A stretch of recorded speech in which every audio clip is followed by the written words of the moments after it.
আমার দয়াল নবী যদি চলে যাইতো তাহলে আমার দয়াল নবী রওজায় থাইকাও তিনি আমার খাজা বাবার সালামের জবাব দিত। আমার খাজা বাবাকে আজমিরে যাবার রাস্তাটা দেখাই দিত না। তাহলে আমার দয়াল নবী কি চলে গেছে? জান নাই। কয় নবীকে আপনি দেখাইতে পারবেন না। কে বলছে দেখাইতে পারবেন? হায়াতুল মুরসালিন নবী যে মুর্শিদ সেই তো রাসূল। ইহাতে নাই কোনো ভুল, খুদাও সে হয় এমন কথা লালন কয় না, আল্লাহর কোরআনে কয়। দেখাইতে নাকি পারবো না, দেখাই দিলাম। এখান থেকে যে নবীকে চিনবে না সে তো আখিরাতেও নবীকে চিনবে না। এখান থেকে যে যাকে নিবি সেই তো নবী। এখান থেকে তুই যাকে নির্বাচন করতে পারবি না সে তো নবী পর্যন্ত যাইতে পারবি না। যদি পাইতে হেসাও মাবুতে মাওলা, যদি পাইতে হেসাও মাবুতে মাওলা, খাও জয়া সেই আশিকের পিয়ালা। আয়া আয়া যদি পাইতে হেসাও মাবুতে মাওলা, যদি পাইতে হেসাও মাবুতে মাওলা, খাও জয়া সেই আশিকের পিয়ালা।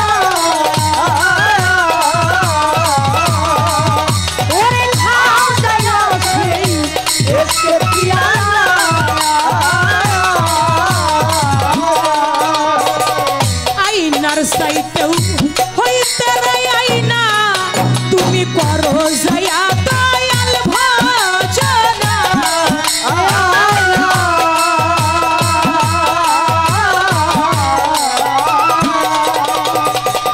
আইনার সাইতেও হইতে রে আইনা তুমি করো জয়া মুর্শিদ ভজনা।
যখন খুলে গেল দীপ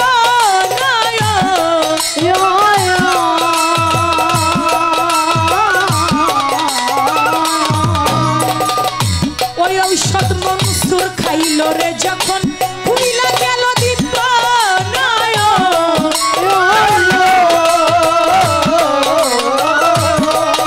মনসুর হাল সেরে বেহাল ওরে যেমন মদ খাওয়া মাতা।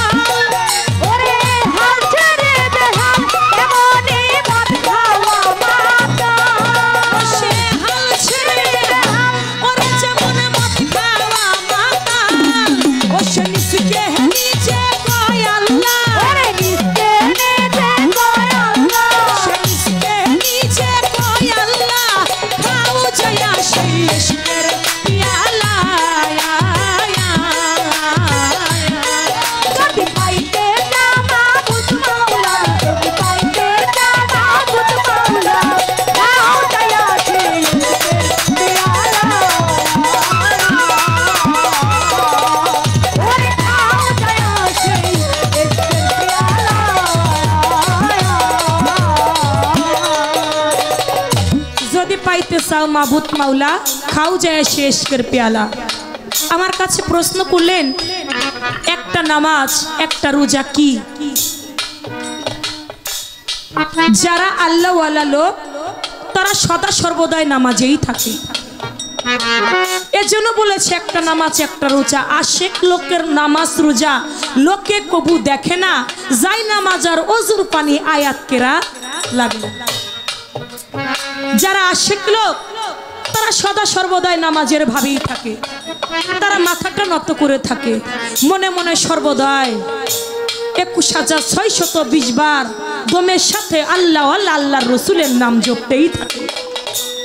আপনারা তো 5 বার 5 ওয়াক্ত নামাজে আল্লাহকে স্মরণ করেন। নামাজ বাংলায় যেটাকে বলা হয় স্মরণ করা, আর আমরা আল্লাহওয়ালা যারা ফকির আছি তারা সদা সর্বদাই স্মরণ করি। আমরা সব সময় নামাজের মধ্যেই থাকি। কে বলছে একটা নামাজ? আমাদের সারা জীবনটা নামাজের মধ্যেই আমরা কাটাই। একটা মুহূর্ত একজন আল্লাহ ওলির সহবতে বসা 1000 বছরের ইবাদতের সমান। তো সেই ভাবে আমরা নামাজ কালাম নামাজ আদায় করে থাকি। আলকাই মুদাত সালাতু আজ্জালু সালাতু লক্ত, তোমার পাঞ্জেগানার চাইতে অনেক বড়। যদি পারো হুজুরি কালেবে নামাজ পড়ো। আমরা হুজুরি কাল ব্যতীত নামাজ পড়ি না। একটা সাধক রজব আলী দেওয়ানের একটা গানে আছে, বসে ধ্যানে দিলের টানে দূরের বস্তু সামনে কর, সব চোখে দেখে শুনে দিল হুজুরি নামাজ পড়। আত্মাহিয়াতুর বৈঠকে তো তোর আত্মাকে তোর বিলীন কর, হলে তোর আত্মার শান্তি পাবি মুক্তি। দেখবি নামাজ কি সুন্দর, সব চোখে দেখে শুনে দিল হুজুরি নামাজ পড়। আমরা যারা নামাজ পড়ি মুর্শিদ বরচকটা সামনে রেখে আমরা সব চোখে দেখে শুনে নামাজ পড়ে থাকি। এই নামাজ বিষয়টা আপনাকে আমি রাখলাম। আরেকটি প্রশ্ন আমার কাছে করেছেন,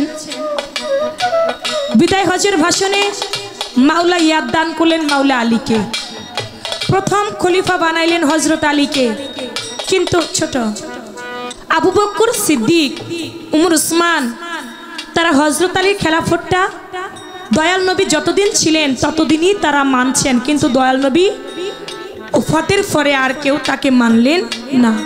হজরত আলীর খেলাফতটা মানলেন না। তারাই একটা খেলাফত প্রতিষ্ঠা করে নির্বাচন করে তারা খেলাফত করে এখন ওই খেলাফত ভক্ত বা ওই শ্রেণীর লোক এখন বর্তমানে আছে কিনা? আছি তো, অভাব নাই। আমি আপনার নাম বইলে দেখাই দেবো, আমার শরীয়ত সরকারের মতো জেল খাটাইবেন নাকি? একটা ভালো একটা বুদ্ধি শুরু করছে আর কি। আমি নাম বইলে দেখাই দিই তারা কারা, ও উনারা একটা মামলা আমার নামে করুক, আর আমি গানের সিজনে বয়ে বয়ে জেল খাটি। বুদ্ধি আর খারাপ না। তারা কারা আমি শুধু ইশারা দিব, পুরোপুরি বলবো না। দেখবেন সেই দরবারে শুধু পুরুষগণই মুরিদ হয়, নারীগণ মুরিদ করে না। তারা বলে থাকে মহিলাদের আবার মুরিদ হইতে বুকে, স্বামীর পায়ের নিচে তো স্ত্রীর বেহেশত। মহিলাদের স্বামী মুরিদ হইলেই হইব, ওই মহিলাদের মুরিদের কোনো দরকার নাই। স্বামী খাইলে কি পেট ভরে নাকি? মা বোনের আপনাদের পেট ভরে নাকি? আপনারা যখন কবরে যাবেন আপনার স্বামী গিয়ে আপনার কবরের সওয়াল জবাব করবে? আপনার কবরে আপনারই যাইতে হবে, আপনার জীবনের হিসাব আপনাকেই দিতে হবে, যার যার কর্মের হিসাব তার তার দিতে হবে। এই জন্য স্বামী মুরিদ হলে স্ত্রীর মুরিদ হয়ে যায় এরকম সেটা না। এরকম যদি হইতো তাহলে আল্লাহর কোরআনে সূরা মুনতাহিনার 12 নং আয়াতে বলতো না, হে রাসূল আপনি নারীদেরকেও মুরিদ করেন। সুবহানাল্লাহ। কিন্তু এই নারীর মুরিদের বিষয়টা কোরআনে আসছে, করতে হবে, কিন্তু তারা এটাকে অস্বীকার করে, তারা মানে না। যারা হযরত আলীকে মানলো না তারা ওই নারীগণ মুরিদের বিষয়টাও মানে না। কি বাবা কথার ইশারাটা কি বুঝছেন নি আপনারা? তারা মানে না। ওই রকম শ্রেণীর লোক আমাদের সমাজেও আছে যারা আমার আমির চাঁদরে বিশ্বাস করে না। আমি ইশারা দিচ্ছি, যারা আমার আমির চাঁদকে বিশ্বাস করে না, যারা আমার রৌশন চাঁদকে বিশ্বাস করে না, যারা আমার বহিরাবরীকে বিশ্বাস করে না, ওরাই ওই শ্রেণীর লোক। যারা আমার খাজা বাবাকেও বিশ্বাস করে না, তারা কয় কিসের খাজা বাবা? আমরা দরবারে ভক্তি করলে আমগো কয় মাজার পূজারি। আমি আপনাদের চোখে আঙ্গুল দিয়ে দেখাই দিলাম তারা কারা। যারা বলছিল হুসাইনের কল্লা কেটে আসরের নামাজ পড়বে, আসরের নামাজ যেন কাজা হয় না। আহারে, যেই দয়াল নবী যাদেরকে কলিজার থেকেও বেশি ভালোবাসছে, যে পাক পাঞ্চতনের একজন যিনি মাওলা হুসাইন, তার কল্লা কাইটা পড়বে আসরের নামাজ, কারে খুশি করবে? কারে খুশি খুশি করবার জন্য পড়বে, তারা কারা আপনি এবার চিনে নেন। ওই আপনার দলের লোকই, পাঞ্জাবি পায়জামা টুপি সবকিছুই তাদের লেবাসধারী, তারা মুসলমান সাজছে, কিন্তু ভিতর দিয়ে ওদের আলেম নামে জালেম হয়ে গেছে। ফকির নামে যেমন ফক্কর আছে, ওই রকম আলেম নামে জালেমও আছে। আমি আর এই বিষয়ে কথা বলতে চাই না, আপনার যতটুকু ছিল আমি ততটুকুই বলার চেষ্টা করলাম। গানের মধ্যে কি বলেছি?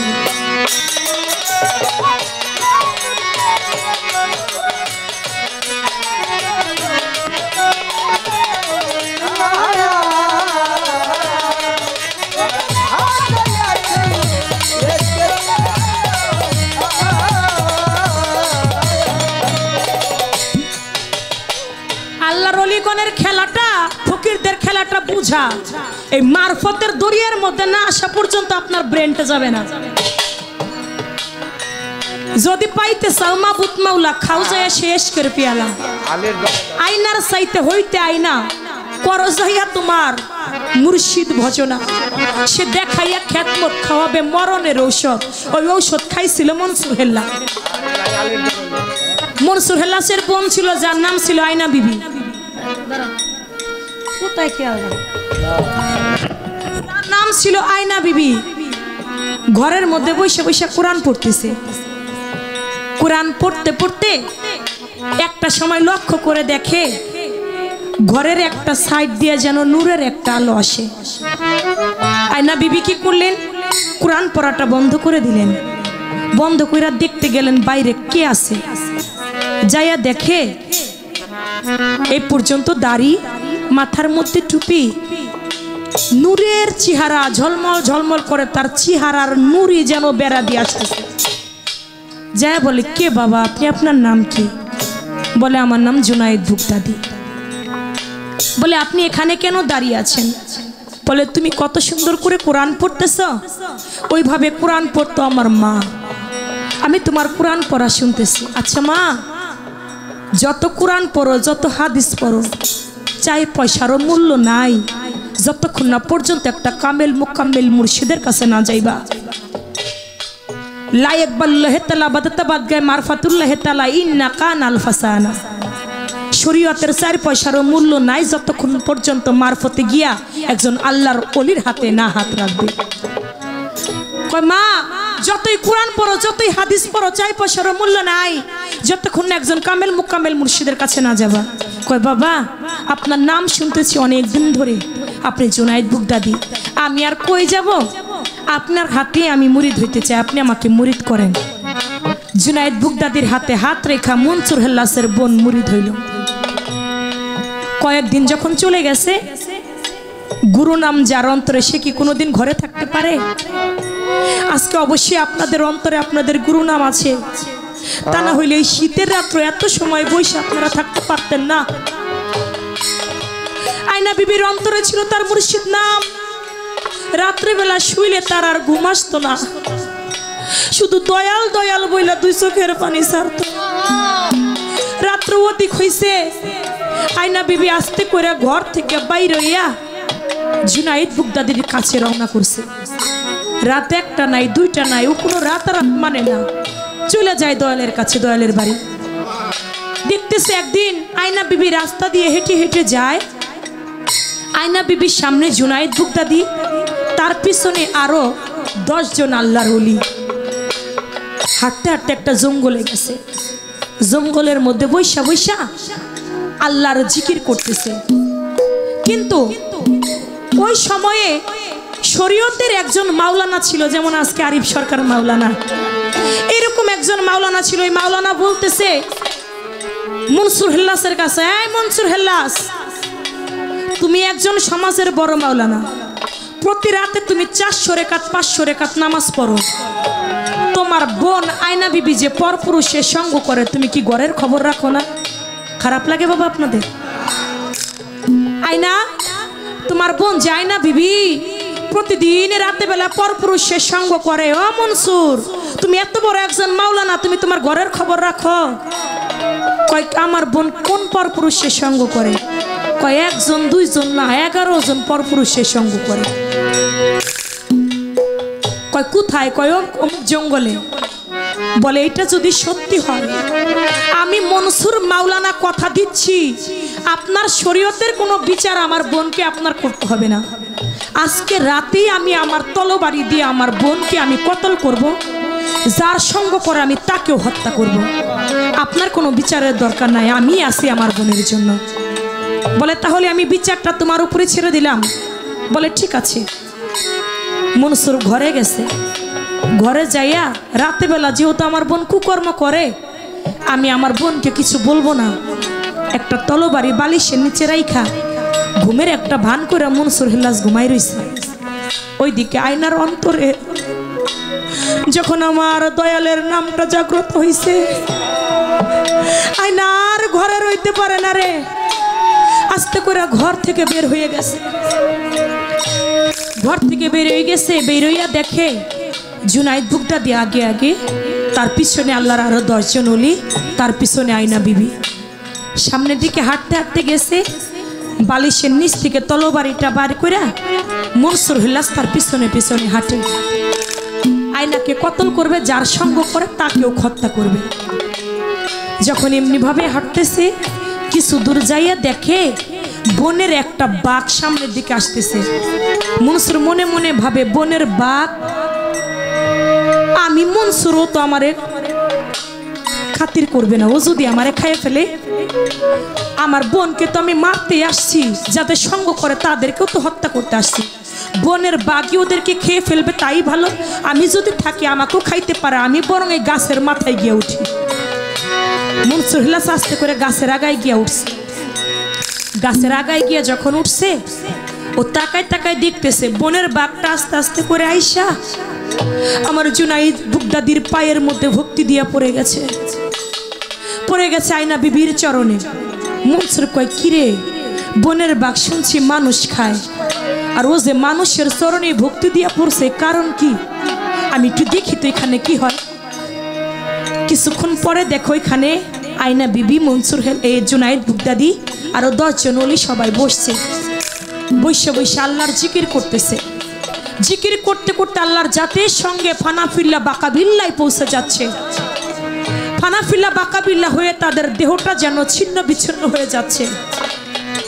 এই দৃশ্য দেখা মনসুর কয়, কিরে, শরীয়তের মাওলানা, শরীয়তের কাজী বলল, রবিউল কাজী, আমার বোন নাকি পরপুরুষের সাথে খারাপ বাজে কাজ করে। কই, আমার বোন তো এখানে বসে আল্লাহর জিকির করতেছে, এই লোকগুলাও তো আল্লাহর জিকির করতেছে, তাহলে উনি যে বললো আমার বোন খারাপ কর্ম করে, আমি তো তেমন কিছু দেখি না, দেখি তো কি হয়। কিছুক্ষণ পরে আল্লাহর জিকির করতে করতে তাদের দেহটা ফানাফিল্লা বাকাবিল্লা হয়ে আবার এক জায়গায় তাদের দেহটা একত্রিত হইল। একটা নীরবতা ধরল। খাও যায় আসে এশকের পেয়ালা যদি পাইতে চাও মাবুদ মাওলা। ওই জিকির শেষ, আল্লাহর তরফ হইতে এশকের পেয়ালায় একটা খানা চলে আসলো, তবারক চলে আসলো।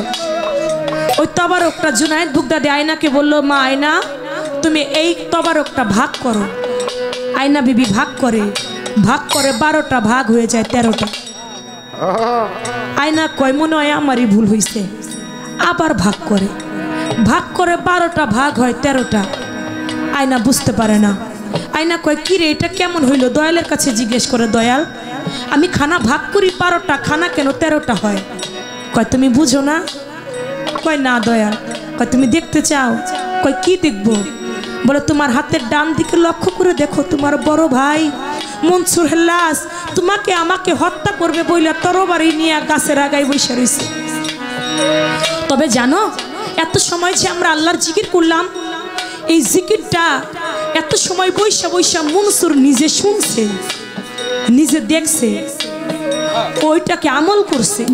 আমল করছে বিদায় আল্লাহ ওর জন্য একটা খানা পাঠিয়ে দিয়েছে, তুমি এই খানা থেকে একটা খানা তোমার ভাই মনসুরকে খাওয়াই দাও। মনসুরে ডাক দেয়া কয়, মনসুর ভাই, নিচে নাইমে আসো, তুমি এখান থেকে আল্লাহর তরফ থেকে খানা আসছে, তুমি খানাটা খাও। মনসুর আইসা মনে মনে চিন্তা করে, খানা আমি খাবো? এটা তো কোন খারাপ খানা না, আমি তো দেখলাম কোথা থেকে যেন খানাটা আসলো, আল্লাহর তরফ থেকে যদি এসে থাকে খানাটা আমি খাই। ওই ঔষধ খাইল রে যখন হইলা গেল নিম্বরায়ণ,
যখন খুলে গেল মনসুরের দিব্য নয়ন, মনসুর তখন নিজেকে নিজেই কয় আল্লাহ, আল্লাহর কোথায় আছে? আল্লাহ তো আমার মধ্যেই আছে। আমি এতদিন অন্ধ ছিলাম, তাই আমি আল্লাহকে দেখি নাই। আল্লাহ আমার মধ্যেই আছে। এই খবর যখন শরীয়তের রবিউল কাজী পাইল, ওই মাওলানা কি করলো?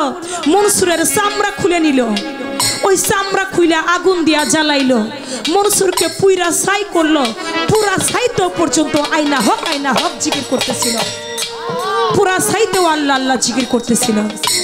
একজন মারফতের ফকিরকে পুরাইতে পারবেন, তার ডান্ডা মাইরে ঠান্ডাও করতে পারবেন, সবই পারবেন, কিন্তু পুইরা গেল আল্লাহর নাম ছাড়বে না রে। আরে মাইরা শেষ করলো, ওর মুর্শিদের নামও কোনোদিনও ভুলবে না। চোর চোরটা মুরিদ করে, ভালো মানুষের ভালো হওয়ার কোনো দরকার পড়ে না রে বাবা। যে খারাপ তারই ভালো বানাইতে হয়।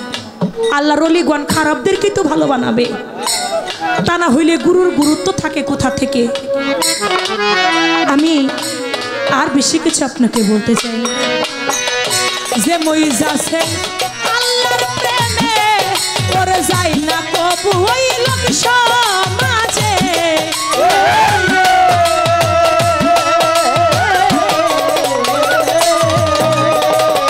যে মইজ আছে দয়াল প্রেমে পড়ে যায় না কবু ওই লোক সমাজে।